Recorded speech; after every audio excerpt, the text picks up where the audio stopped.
a todos y a todas a un nuevo coloquio del IAFE, del Instituto de Astronomía y Física del Espacio. Le damos la bienvenida a los que después se sumen a través de nuestro canal de YouTube, viendo nuestras charlas, nuestros coloquios, o gente que se sume a otros institutos. En el coloquio de hoy tengo el gusto de presentarles al licenciado Javier Badía, el ex becario doctoral del CONICET, en el grupo de gravitación del IAFE. Javier se encuentra haciendo su tesis doctoral en el tema de efectos producidos por agujeros negros en teorías de gravedad modificada, la dirigida por el doctor Ernesto Ioba. En particular, nos va a contar acerca de su trabajo de tesis, cómo hace los análisis de la sombra de agujeros negros y algunos casos interesantes nos va a contar. Como siempre, después de la charla hacemos un espacio de preguntas o comentarios, así que, bueno, los invitamos a todos que después hagan sus preguntas. Bueno, muchas gracias, Javier, por el aporte a los coloquios, y bueno, entonces te cedo la palabra. Bueno, muchas gracias. Acá estamos.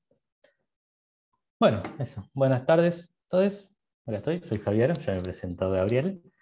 Sí, eso, la idea es contarles un poco, primero en general, de qué se trata el tema de sombras de agujeros negros rotantes, que obviamente últimamente tiene como un poco más adquirió un poco más de relevancia, de interés, ¿no? Porque de golpe resulta que se pueden ver los agujeros negros, por lo menos uno, pero ya es bastante, es más que antes. Entonces, primero contarles un poco de qué se trata, qué es la sombra, de dónde sale, cómo son las cuentas que hay que hacer para encontrar una, en los casos en que salen con cuentas, que son los que nos interesan a nosotros. Y luego contarles un poco lo que venimos haciendo con Ernesto en mi doctorado, que es como hacer algunos casos particulares, mostrar algunos ejemplos. Sí, esto va a ser como la organización de la charla. Primero, un poco de contexto, de teoría, de eso, de lo que dije recién, ¿no? Que son las sombras en general, cómo se calculan, por lo menos en los casos básicos, ¿no? Y por qué puede ser interesante. Después, ya un poco más concreto, y esta es la parte con un poco más de cuentas, que bueno, si no les interesa pueden ignorar, cómo se calcula, en el caso del agujero negro de Kerr, que es el agujero negro rotante, que es la solución en la relatividad general, que me meto un poquito más en detalle porque las cuentas tienen sus vueltas y es importante para todo esto hablar un poquito de cómo son esas cuentas. Y por último, algunos ejemplos que hicimos con Ernesto de sombras de ciertas métricas particulares, ciertos agujeros negros, que nada, cada uno tiene sus propiedades interesantes. Entonces, como habrán escuchado ya, en nuestra teoría más actual de la gravedad, que es la relatividad general, la gravedad es la curvatura del espacio-tiempo, medio que cualquier charla sobre el tema tiene como obligación de contrato de empezar con esa frase. Para nosotros la relevancia que tiene eso es que predice, o si quieren sugiere, pero bueno, que la luz tiene que ser afectada por la gravedad, ¿no? Que hasta ese entonces era lo que un poco se especulaba, había como ideas anteriores de que cosas parecidas a agujeros negros podían existir, pero estaba todo metido un poco a mano dentro de la gravedad newtoniana. La lógica en la relatividad es que si la gravedad es la curvatura del espacio-tiempo, todo sigue trayectorias afectadas por esa curvatura, no importa lo que sea. En particular, la luz, que se desplaza en lo que se llama geodésicas nulas, que ahora les cuento, por si no conocen, esto es como obviamente algunos de ustedes, esto será clarísimo. El objeto matemático fundamental es la métrica, que es un tensor, ¿sí? Es un tensor simétrico en 4 dimensiones por el espacio-tiempo, entonces tiene 10 componentes independientes, que nos determina distancias en el espacio-tiempo, o intervalos, ¿sí? A partir de la métrica se puede llegar a las ecuaciones que determinan las trayectorias de las cosas, en particular las geodésicas nulas, que son relevantes para la luz. Son trayectorias que obedecen esta ecuación de segundo orden, ¿sí? Donde tenemos las coordenadas x mu en función de un parámetro lambda. Este gamma es un objeto complicado que se puede calcular. O se puede formular de manera equivalente con un hamiltoniano, que para nosotros va a ser más relevante, que es parecido al hamiltoniano de una partícula libre, ¿no? Que es, tiene que ver con el impulso al cuadrado, pero bueno, es todo un poco más complejo, pero es eso, es el impulso al cuadrado. Este G-mu es la matriz inversa de la matriz de la métrica. Y en particular, al hablar de rayos de luz, nos interesan geodésicas nulas, que es como otra forma de decir que se mueven a la velocidad de la luz, y se llaman nulas porque el intervalo vale 0 a lo largo de esas geodésicas. Y en particular, si la geodésica no es nula, corresponderá a una partícula con masa, que no es lo que nos interesa acá. Entonces, pasando a lo que es la sombra de agujero negro, en cierto sentido uno podría imaginarse dos significados para la palabra sombra, entre comillas, ¿no? Uno como que el más evidente es esto negro que está acá en el medio, ¿no? Si yo saco la foto del agujero negro y veo que hay luz y en el medio no hay nada, digo, esto es la sombra. Lo que pasa es que eso tiene sus complicaciones porque la formita que tenga esto y el tamaño depende de todo el material que está alrededor del agujero negro, del disco de acreción, de todo eso. La forma que tenga, cuán adentro llegue, si ese disco es grueso, es finito, todo eso afecta a cómo exactamente se va a ver esta imagen. Pero hay otro concepto, tal vez un poco más teórico, de sombra, que es la definición que ustedes van a encontrar en la literatura de qué es sombra, o en inglés shadow, que es una curva que separa las trayectorias de luz que si yo las sigo desde mi punto de observación, caen al agujero negro, caen al horizonte, versus las que escapan, que en este dibujo estaría como por ahí. ¿Sí? La marco porque es la que vamos a hacer nosotros. Nosotros, cuando hablamos de sombra, hablamos de esta curva, también se llama curva crítica a veces, o algunos otros nombres. Es más interesante porque, más interesante no sé, es más relevante para nosotros porque es intrínseca al campo gravitatorio del agujero negro. Solo depende del agujero negro y no del material que lo rodea. ¿Sí? Repito, es la separación entre los rayos de luz que caen al agujero negro. Si yo me imagino que estoy parado lejos mirando y emito rayos de luz en todas las direcciones, o los recibo, tal vez es más realista, entre los que los voy a ver negros porque vienen del agujero negro y los que vienen de afuera, del resto del universo. ¿Sí? Igual, como aclaré abajo, tiene una cierta relevancia para las observaciones, es un poco más indirecta, pero existe, y ya en un par de diapositivas les voy a contar. Entonces, primero, un poquito de fórmulas para ilustrar cómo surge todo eso, en el caso más sencillo del agujero negro no rotante de Schwarzschild. Esta es la métrica, es una métrica con simetría esférica, porque el agujero negro no rota. Y lo importante de esta métrica es que los fotones, la luz, ¿sí?, se puede mostrar que obedecen una cierta ecuación para su movimiento radial, que tiene un potencial efectivo, que es este que está acá, ¿sí?, donde m es la masa del agujero negro y b es el parámetro de impacto de la trayectoria del fotón en cuestión, ¿sí?, o sea, cuánto se acerca.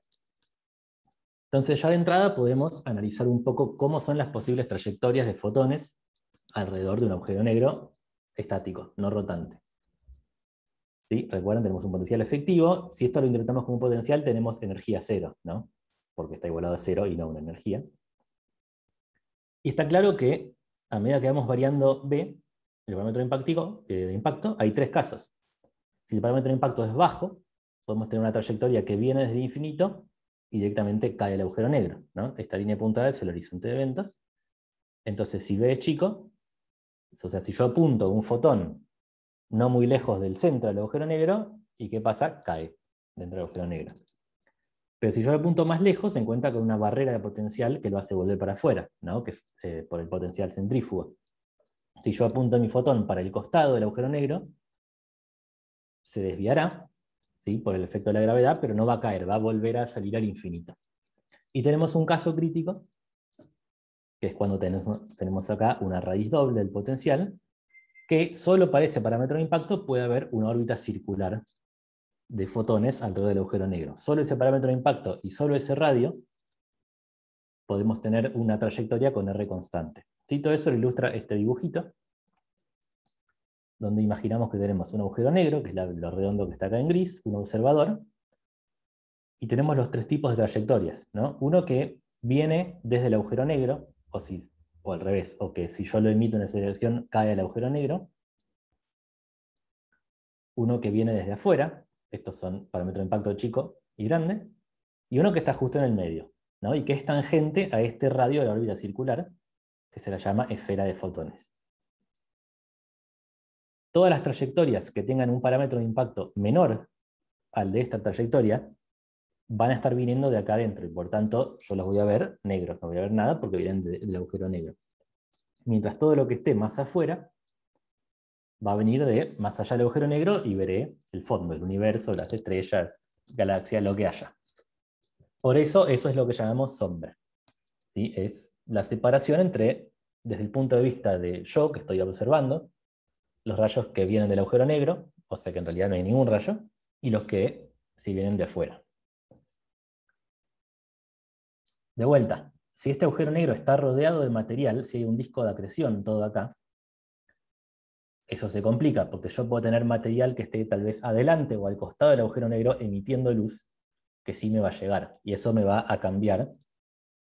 La sombra, el círculo negro que yo veo en el cielo, no va a ser lo mismo que este concepto teórico de sombra, porque hay emisión de luz acá en el medio.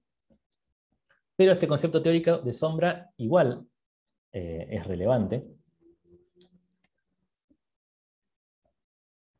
porque hay que ver también cómo orbitan los fotones. ¿Sí? Esto, bueno, más cuentas, esto es la ecuación para el movimiento angular. ¿Sí? Que lo importante es que a medida que el potencial se hace chico, ¿sí? Si estoy cerca de la órbita circular y el potencial es chico, esto se hace grande. Y los fotones empiezan a dar muchas vueltas. Si yo tengo un fotón que está muy cerca, va a dar muchas vueltas alrededor del agujero negro. ¿Sí? Entonces esto, en vez de explicarlo con las manos, esta peliculita muy bella, que lo que va mostrando es distintas trayectorias de fotones que se van acercando cada vez más. A ver si puedo pausarla. Ahí lo que hizo fue, me mostró trayectorias de fotones que no pasaron demasiado cerca del agujero negro, y entonces se desviaron solo un poco. Y entonces lo que me muestra es una imagen un poco distorsionada de lo que hay en el alrededor del agujero negro. ¿Sí? Pero después va a empezar a mostrar trayectorias que pasan más cerca y entonces se doblan más, como ven acá. Ay, se me fue. Y lo que pasa con esas, voy a esperar que vuelvan a aparecer, pero lo que ven, que está muy claro, es que se concentra la imagen, fíjense cuando muestre la n igual a 1, queda concentrada sobre un anillo. ¿Sí? Lo pueden ver acá. Y a medida que empiezo a mirar trayectorias que dan cada vez más vueltas, empiezan a quedar más concentradas sobre ese anillo. Ese anillo se lo llama anillo de fotones. Y entonces, si yo junto todas las posibles trayectorias, ¿sí? Por más que tenga este disco negro en el medio de la imagen, ¿sí? Tengo el anillo de fotones, que es una zona más brillante porque se acumuló más luz, que es donde está la sombra, en el sentido teórico. ¿Sí? Y por eso ese también es observable y es intrínseco a la métrica del agujero negro. ¿Qué pasa? Obviamente es más complicado de observar, porque es muy finita. Entonces hace falta mayor resolución, ¿sí? De los telescopios, interferómetros o lo que sea. Más de la que tenemos en este momento. Estoy acá en este paper, que también son los que hicieron esta película, y varios siguientes, hay toda una discusión de qué señal, ¿sí? Provocaría este anillo de fotones en un interferómetro. La conclusión es que el telescopio de horizonte de eventos, que es el más sensible que tenemos hasta ahora, que es el que dio la imagen que tenemos del agujero negro, no alcanza. ¿Sí? No tiene suficiente resolución. Pero, en principio está. ¿Sí? Entonces es interesante tener una cantidad observable que refleja propiedades intrínsecas de la métrica y no de lo que tiene afuera. Javier, ¿te puedo hacer Entonces, una pregunta rápida? sí, sí, sí, ¿El, obvio. el, el radio de Schwarzschild ahí dónde está? ¿Es más El radio chico, de más Schwarzschild en grande? realidad no está en ningún lado, porque esto es el plano imagen. ¿No? El radio de Schwarzschild es el radio del agujero negro, pero lo que yo veo está distorsionado por el efecto del lensing gravitatorio, por la deflexión de la luz. Pero Sí. este anillo de fotones, que es la sombra, viene a ser la imagen del radio de Schwarzschild, pero está ampliado. ¿Sí? Esto es más ancho, está bien, a lo mejor esto contesta más directa a tu pregunta. Este círculo es más ancho del tamaño que yo vería el agujero negro si no hubiera lensing.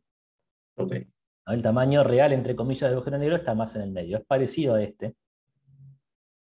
Y esto es más ancho. Se ensancha por el efecto de distorsión de la luz. ok, gracias. De nada.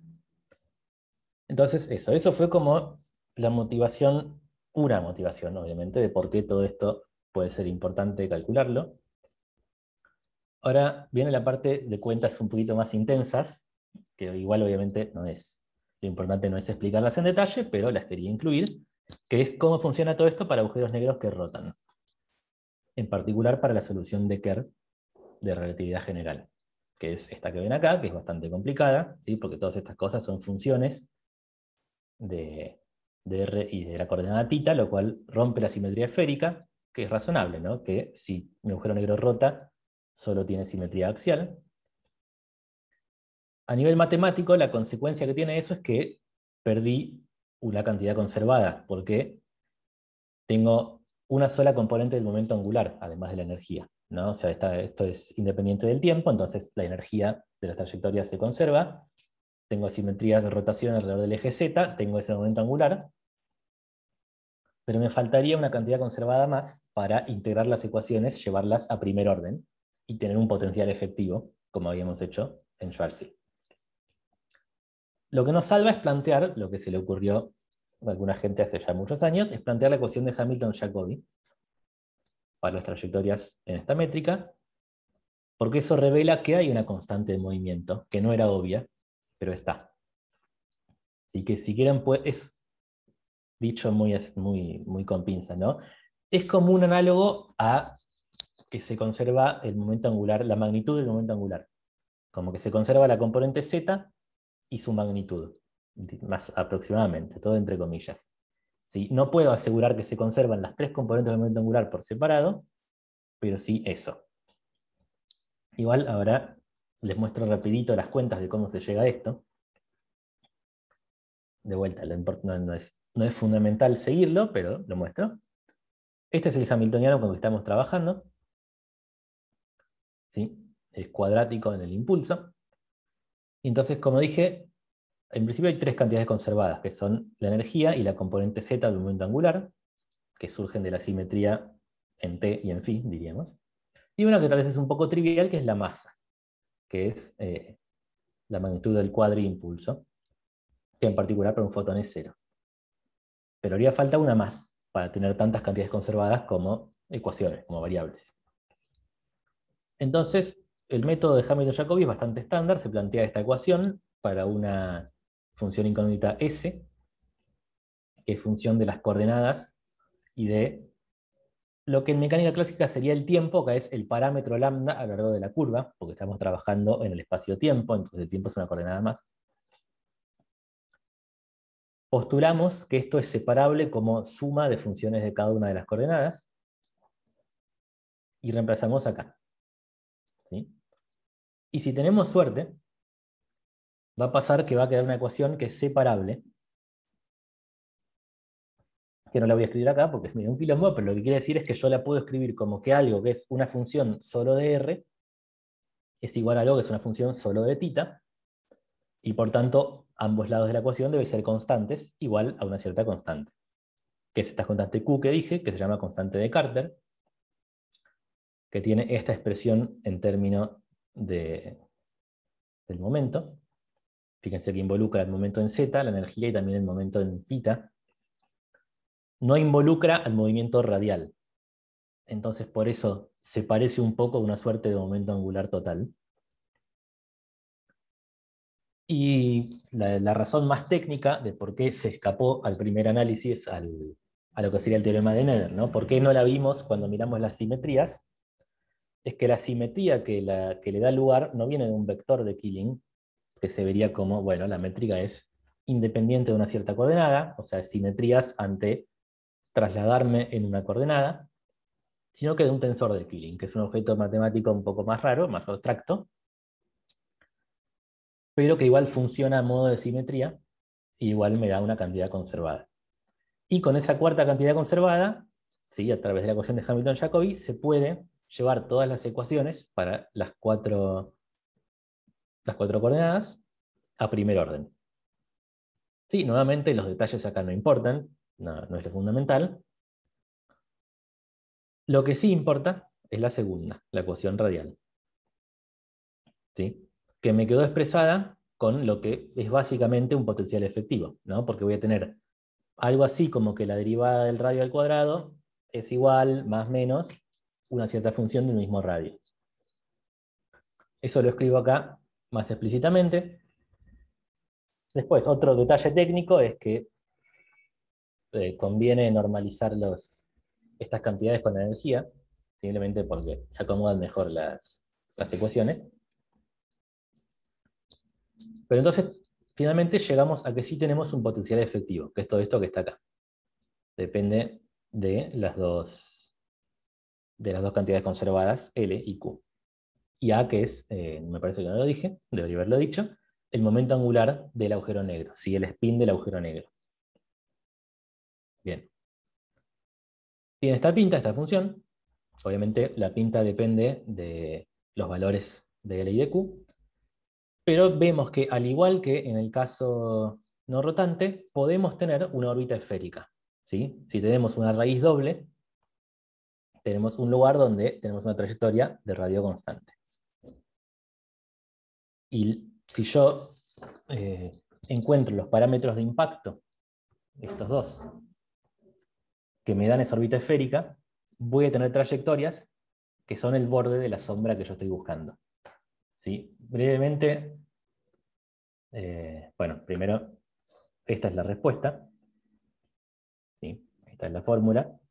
Lo importante es que se está dado paramétricamente. Tengo L y Q en función de R, donde R es el radio de cada órbita esférica. Entonces esto me dice, vos elegí un R en esta zona, si vos elegís este L y este Q para tu trayectoria, para tu fotón, vas a poder tener una órbita de radio constante. A partir de esto, yo me puedo construir lo que se llaman coordenadas celestes, que son coordenadas para alguien que está mirando desde lejos de lo que ve en el cielo, ¿sí?, que también van a ser entonces una curva paramétrica en función de R, del radio de esta órbita, que yo voy a poder graficar. Entonces, resumiendo todo este procedimiento, que obviamente lo expliqué rapidísimo, porque no era lo fundamental, hay como 4 pasos, ¿sí?, para, a partir de la métrica, llegar a la sombra, que es primero plantear la ecuación de Hamilton-Jacobi,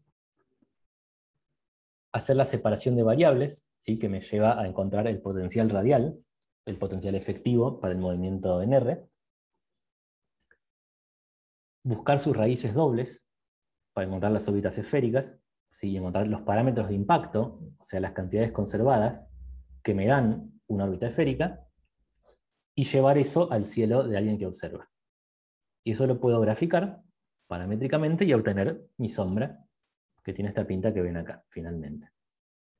¿Sí? Acá, un poco más en detalle, vemos cómo queda la sombra de un agujero negro extremal. Extremal, les recuerdo que quiere decir que tiene el máximo spin que puede tener, para distintos ángulos de observación respecto al eje de rotación.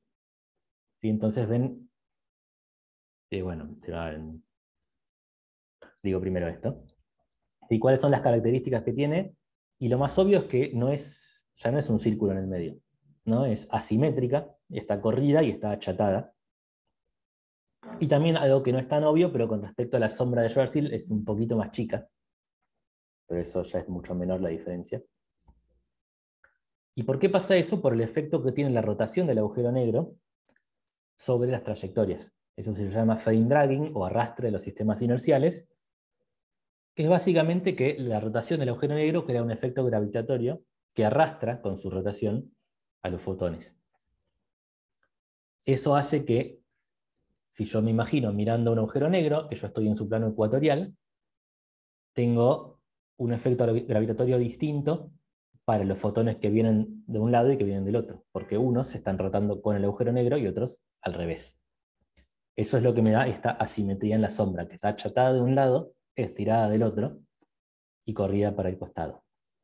Y esta asimetría, como es razonable, depende de mi ángulo de observación, porque si yo estoy mirando el agujero negro desde arriba, desde el polo, ya no veo esto, porque yo lo que veo tiene total simetría de rotación. Entonces ahí sí veo un círculo. Y cuanto más ecuatorial estoy, más achatado lo veo. ¿Sí? En ese sentido, la sombra del agujero negro M87, que es la que existe hasta el momento, es un poco triste tal vez porque estamos en un ángulo muy polar. Creo que era algo así como 17 grados. ¿Sí? Entonces, muy difícil que lleguemos a ver bien claro este achatamiento en esa sombra, ¿sí? Porque estamos muy cerca del polo. Si en algún momento logran hacer una imagen del agujero negro en el centro de nuestra galaxia, ahí vamos a tener más suerte, en teoría. ¿Sí? Entonces, todo esto que dije fue para la métrica de Kerr, que es la solución de la relatividad general, pero como dice el título de mi tesis, cuando la misma exista, lo que yo hago se trata de teorías alternativas a la relatividad general. ¿Sí? O más en general, métricas que no sean la de Kerr. ¿Sí?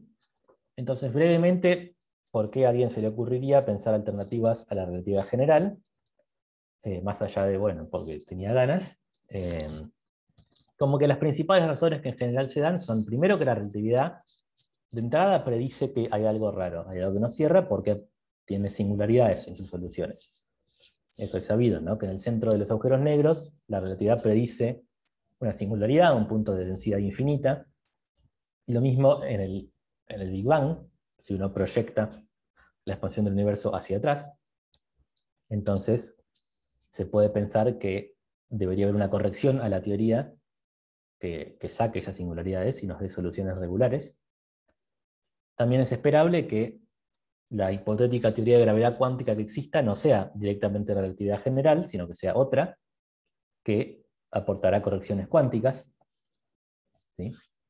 Y también está la opción de que tal vez puede llegar a ser menos creíble, pero la opción está de que una alternativa nos dé otra posible explicación de los fenómenos de materia y energía oscura.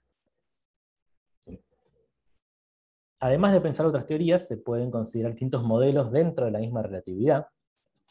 Algunos ejemplos son agujeros negros que están rodeados de algo, de materia, lo que sea, fluidos, campos, y nos interesa el efecto gravitatorio de esos fluidos que lo rodean al agujero negro, que se lo suele llamar pelo, que es una referencia al teorema no pelo de los agujeros negros, que se llama pelo porque son algo que le da, que lo modifica, que modifica su superficie y que yo lo puedo ver desde afuera. Hay modelos, por ejemplo, que plantean dimensiones extra dentro de la misma relatividad, que tal vez hay más dimensiones y nosotros observamos todo dentro de nuestro espacio tridimensional. Eso también afectaría las soluciones de agujero negro. Otra variante que se puede ver, que la marco en negrita porque nosotros le prestamos más atención y porque es un poco distinta, que es que estén rodeados de plasma. Que en realidad sabemos que los agujeros negros están rodeados de plasma porque tienen su disco y todo eso. Y cuando hablo acá, no es lo mismo que el primer punto porque estoy hablando del efecto de refracción que tiene el plasma sobre la luz. Es decir, no la gravedad de la nube de plasma que rodea el agujero negro, porque imaginaríamos que en general es despreciable con respecto a la masa del agujero negro, sino el efecto cromático de refracción de la luz que puede sumarse al efecto gravitatorio del lente. Entonces, todo esto son razones por las cuales podemos tener otras métricas que no sean la de Kerr, igual querer saber cómo son las sombras que les corresponden, ¿sí? Para eventualmente, si tenemos alguna observación suficientemente precisa, poder comparar, ¿sí? Contrastar qué se ve en el cielo con las predicciones de distintas teorías, distintas métricas. ¿Sí? Entonces, lo único que, bueno, eso, si uno quiere mantenerse dentro de, el marco que estamos hablando acá, se tienen que cumplir ciertas condiciones sobre la métrica. No cualquiera sale con todo este método. Básicamente, ¿cuál es la condición? Que la ecuación de Hamilton-Jacobi resulte ser separable.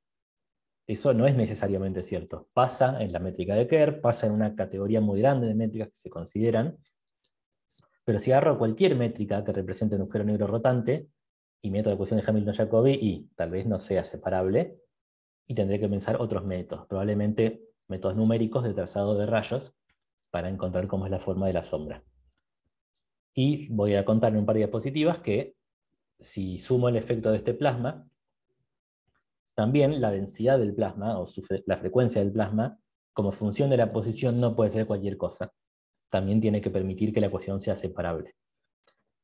Repito, para que el método funcione. El plasma puede hacer lo que quiera, pero dentro de este marco hay que pedir ciertas condiciones a los modelos que uno va a considerar. Entonces paso, ya falta poco, a contarles los ejemplos que estuvimos haciendo. ¿Sí? Resulta que todas las métricas que vimos entran dentro de una categoría que es una métrica de esta forma, que si tienen muy presente la métrica de Kerr, se darán cuenta que es igual a la métrica de Kerr, pero con la masa m reemplazada por una función en principio arbitraria, m de r. Con condiciones, dice, porque lo más importante es que esa función tienda a una constante cuando r se hace grande, ¿sí? Para que desde lejos todo se vea asintóticamente como la métrica de Kerr. Entonces, probando distintas MDR, se pueden tener distintos modelos de agujeros negros con distintas características. ¿Sí? Obviamente no es la única clase de métricas que se puede ver, pero es una que... Javier, perdón, otra pregunta te puedo hacer. Sí, sí, sí. ¿Esta métrica es solución de qué? ¿De qué ecuación? ¿Es relatividad general deformada? O sea, no me termina de quedar Es una... claro. O sea, a priori no importa. La métrica es una métrica. Sí, Incluye muchas dentro de sí misma, porque vos podés poner la MR que vos quieras, sí. que pueden ser soluciones de todo tipo, dentro de distintas teorías, dentro de relatividad. Por ejemplo, una que está incluida es la métrica de un agujero negro rotante con carga. La de Kerr-Newman, Sí. que es una solución de relatividad, es de este tipo.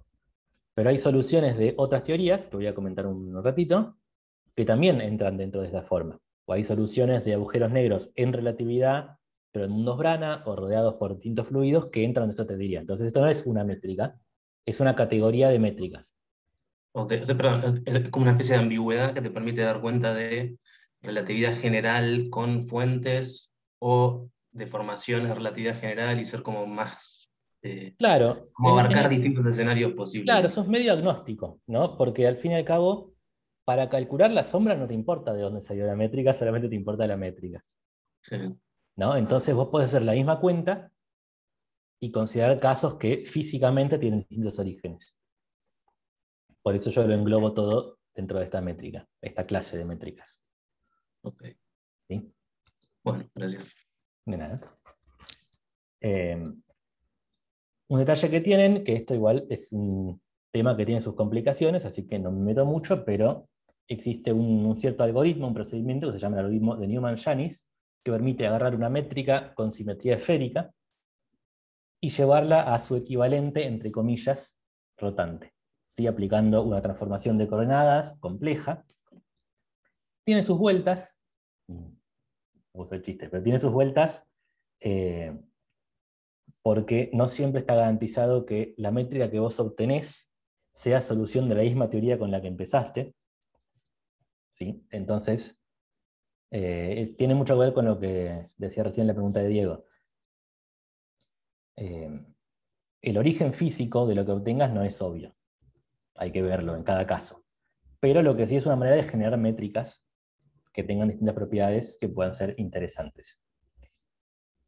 Entonces paso al primer ejemplo, que es de un agujero negro rodeado por un fluido anisótropo.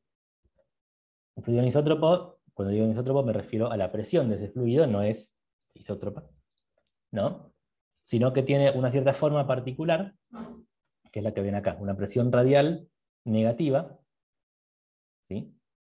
Y una presión angular, que es proporcional a la intensidad de energía ρ con un cierto coeficiente. Eso tal vez parezca un poco exótico, pero incluye, como caso particular, el campo electromagnético. El campo electromagnético tiene una ecuación de estado de este tipo, tiene una presión radial negativa. Esto estoy hablando de dentro de la relatividad, ¿sí? Agarrar la ecuación de Einstein, pero ponerle un tensor de energía-momento que represente este fluido. De paso, porque podemos, También le ponemos carga eléctrica, además de este fluido que sea lo que sea, ¿sí? Porque nos permite tener más variables con las que jugar. Y llegamos a una solución que es como la forma que les mostraba recién, con esta forma particular de MDR. Donde la carga eléctrica Q me aporta este término, que va como 1 sobre R, y el fluido me aporta este término, con una constante K, que me dice, tiene que ver con la magnitud del campo gravitatorio generado por el fluido, y una potencia de R que es un tanto arbitraria, depende de la ecuación de estado que estés considerando. Entonces acá vemos algunos ejemplos de sombras, que ya hicimos las cuentas, y son así. Para varios valores distintos de los parámetros, pueden ver que todas son más o menos parecidas, tienen la típica forma así achatada del Kerr. Vemos que si vamos para valores negativos de Q, se hacen más redondas, menos chatas, y que hay un caso interesante acá, ¿sí? Para un W de 0,25 y K igual a 1, donde el golpe se hace mucho más grande. Ahora, una pregunta que puede surgir, ¿sí? Es, nosotros elegimos estos valores de los parámetros un poco porque sí, no te digo completamente porque sí, porque hay ciertas condiciones de que, por ejemplo, la métrica represente un agujero negro, es decir, tenga un horizonte de eventos, pero podríamos haber puesto 0,5 en vez de 0,25. Estos son ejemplos. Y el espacio de parámetros que tiene esta métrica es muy grande, porque tenemos básicamente 3, que son Q, W y K. O sea, no es tan grande, pero bueno, es difícil hacer muchas sombras y ver a ojo, ¿sí? ¿Qué es lo que pasa? Que es lo que planteo acá con esta pregunta. Esto es como un método poco eficiente para ver qué es lo que pasa con las métricas a medida que uno cambia los parámetros. Y para eso lo que se suele hacer es definir observables. Los pongo entre comillas porque si un físico teórico les habla de observables, ustedes sospechen. ¿Sí? Pero son cantidades que se pueden calcular o definir a partir de la sombra que la caracterizan geométricamente. Me dicen cosas sobre la sombra. Ejemplos pueden ser el área, algo que me mida cuán achatada está, cuán corrida está. ¿Sí? Uno de los primeros fue este paper de Georgi Maeda que bueno, definían ciertas variables a partir de un círculo de referencia. Nosotros nos basamos en otros que vinieron después. ¿Sí? Nos definimos 3 que nos parecen los más convenientes. Uno de ellos es simplemente el área de la sombra. Otro es la elipticidad, que es el ancho horizontal, diríamos, dividido el vertical. Estoy viendo que este dibujo está mal, ¿sí? O sea, delta beta debería estar acá, es la altura de la sombra, no debería estar en el eje beta, sino que acá, que me dice cuán lejos está de ser redonda, porque si es redonda tiene da igual a 1. Y otro el desplazamiento del centroide o centro de masa, si quieren, de la sombra, cuán corrido está respecto al origen de coordenadas. Entonces, lo que hacemos es, no solo generamos varias imágenes de sombras para ver qué pasa en cada caso, sino que un método un poco más práctico es graficar cómo son estos observables en función de algunas de las variables, algunos de los parámetros de la métrica, que es una manera más eficiente de ver cómo cómo va cambiando la sombra. Entonces, volviendo al ejemplo que les había mostrado recién, acá hay algunos gráficos. ¿Sí? Primero esto lo que muestra es el área como función de la carga para distintos valores de los parámetros.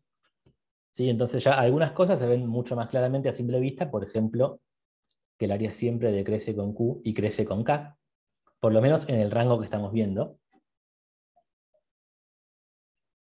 Pero es más fácil sacar ese tipo de conclusiones. Se vuelve más interesante cuando miramos la elipticidad D, que recuerden que era el ancho dividido el alto, donde hay un comportamiento más o menos uniforme, acá y acá, que bueno, si me voy más para acá en el gráfico, se hace más distinta de 1 y por tanto la sombra se hace más achatada, pero de golpe, si yo estoy acá, en W igual a 2, pasa algo raro, ¿no? Si empiezo a ir a valores muy grandes de la carga, de golpe salta para arriba. ¿Qué quiere decir eso? Pasa de ser menor a 1 a ser mayor a 1, en vez de ser chata, empieza a ser estirada. Y si miramos el corrimiento, también hay un cambio de comportamiento, donde la sombra estaba corrida para un lado y en esta misma región de los parámetros se corre para el otro. ¿Sí? Y esto nos sugiere volver a generar gráficos de sombras en esta región de parámetros, que tal vez se nos había pasado al principio porque no se nos ocurrió mirar tantos parámetros si lo que uno tiene que hacer es hacer muchas imágenes y mirarlas una por una. ¿Sí? Haciendo los observables, uno puede tener gráficos donde es mucho más inmediato ver cuándo puede pasar algo interesante. Entonces podemos graficar este caso particular de este valor de los parámetros. Que bueno, la interpretación física, eso no estuve hablando mucho, ¿no? Eso depende. ¿Sí? Hay que volver a mirar cómo era el fluido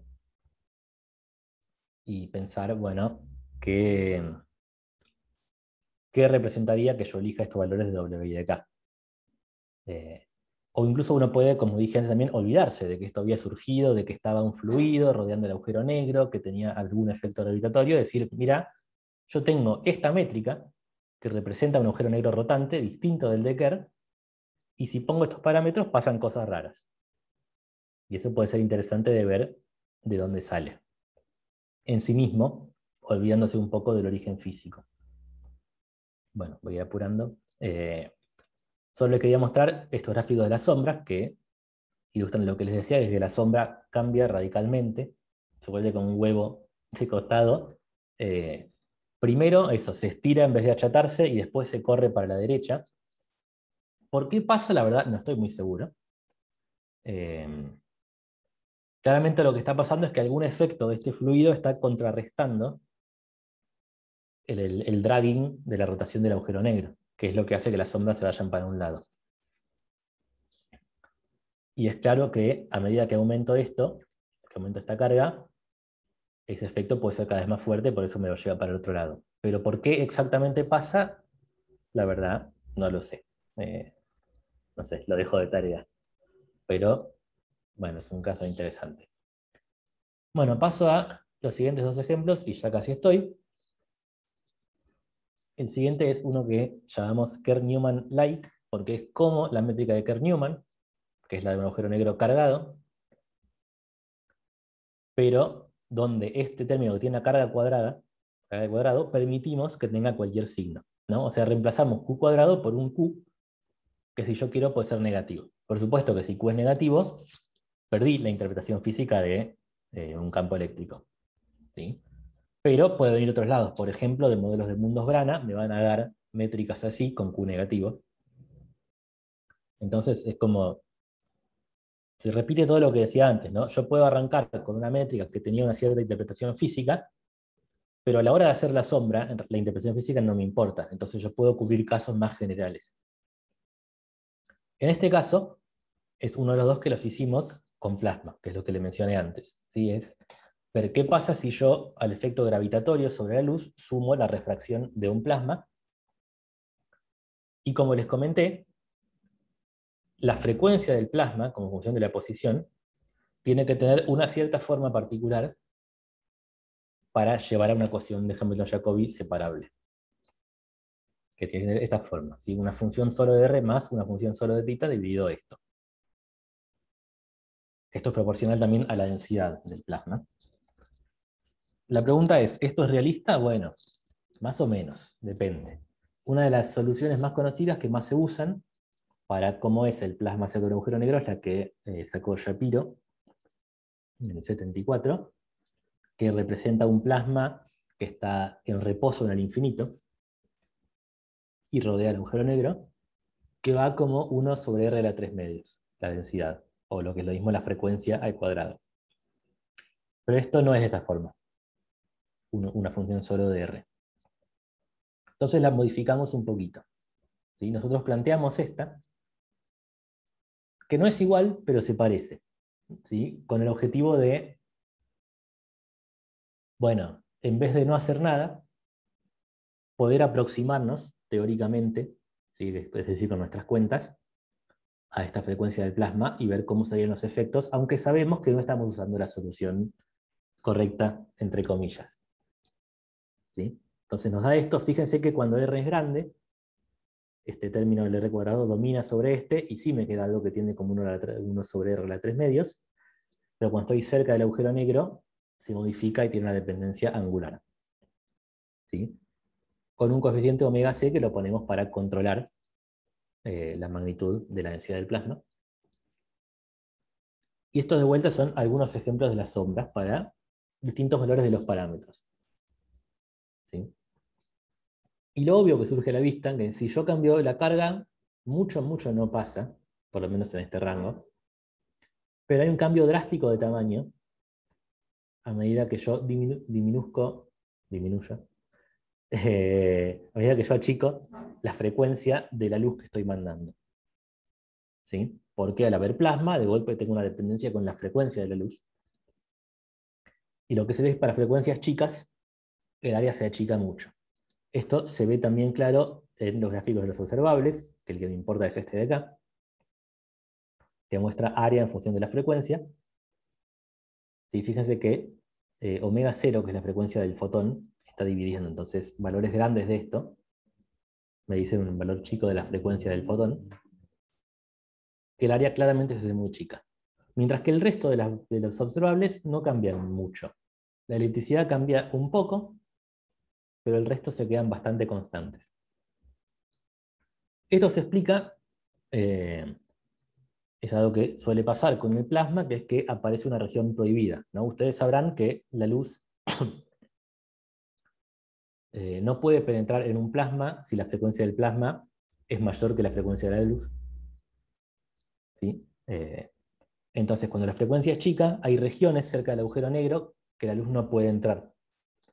Esas regiones, lo que se puede ver, pero no me voy a meter con eso porque llevaría más tiempo, es que aparecen como tapas alrededor de los polos. A medida que la frecuencia esté más chica, se extienden hacia el ecuador.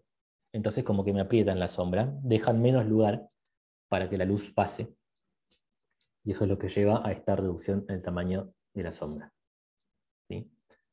Último ejemplo, es una teoría más o menos nueva que a veces se la llama 4D Einstein-Gauss-Bonnet, o tiene otros nombres también. La teoría de Einstein-Gauss-Bonnet es una teoría muy conocida, muy estudiada, que involucra agregar a la acción que me da la relatividad general, la acción de Einstein-Hilbert se llama, este término, que tiene que ver con el tensor de Riemann de curvatura y el Ricci y el escalar. Esta combinación particular de la curvatura,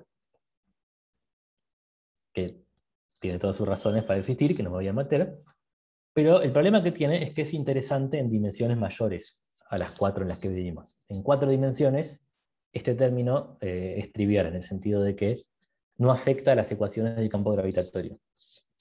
O sea, esta teoría no, en 4 dimensiones es equivalente a la relatividad.